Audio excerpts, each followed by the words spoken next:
What are some common struggles? I would say the number one thing that I hear is time is a huge factor. Lots of people, most people are super busy at their jobs or with family stuff or whatever else.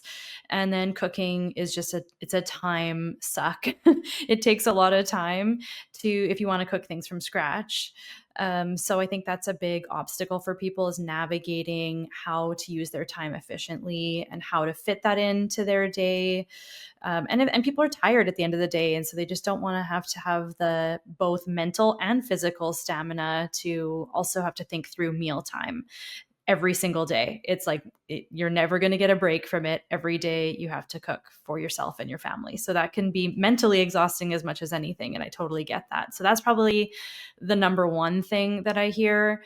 And I think a lot of people are just intimidated, I guess, too, in the kitchen by, if there's a technique they're not familiar with or a spice they've never used before, or maybe a piece of like equipment or a tool that they don't have. And so then they think, oh, I can't make this. And then they have to scramble and think of something else at the last minute. So I think that sort of sends people into a bit of a panic sometimes.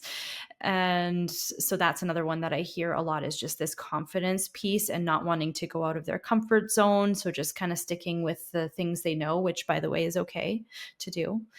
So those are kind of the things that come up for me the most that I hear. And I'd be curious to hear what you both hear a lot from your clients and people that you talk to.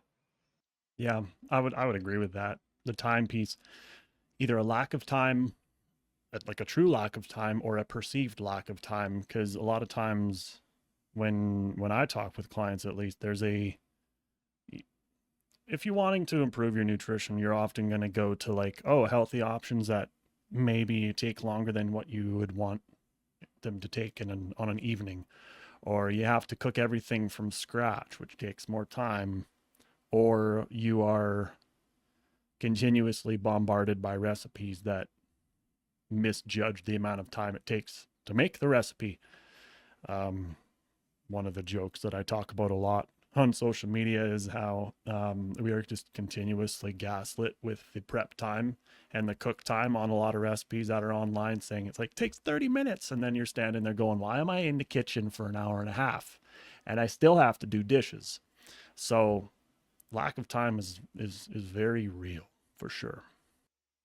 Yeah, I know, Brandon, you and I have talked a lot about that too, right? We forget amongst all the time that, oh, we still have to either maybe even add grocery shopping into that, right? Or stopping and getting stuff on top of the cleanup and the packing. And Lisa, you hit the nail on the head of we still have to cook and eat all the time. Like it's not something we can just, piece out and not do. So when we think about behavior change with my clients, we're always like, well, how much time do you actually have to give and work backwards with that? And that will really change that narrative around what's going to work in the kitchen. And I think that's probably one of the things that my clients talk to me about the most of like this expectation or fear of like it's not correct or it's not the right way or the best way or oh I should be eating like something but you know what this is all really I had time for. So that kind of guilt of what we see it's supposed to be like but in reality what actually it needs to be. um but I think we hit on a lot of the common struggles definitely.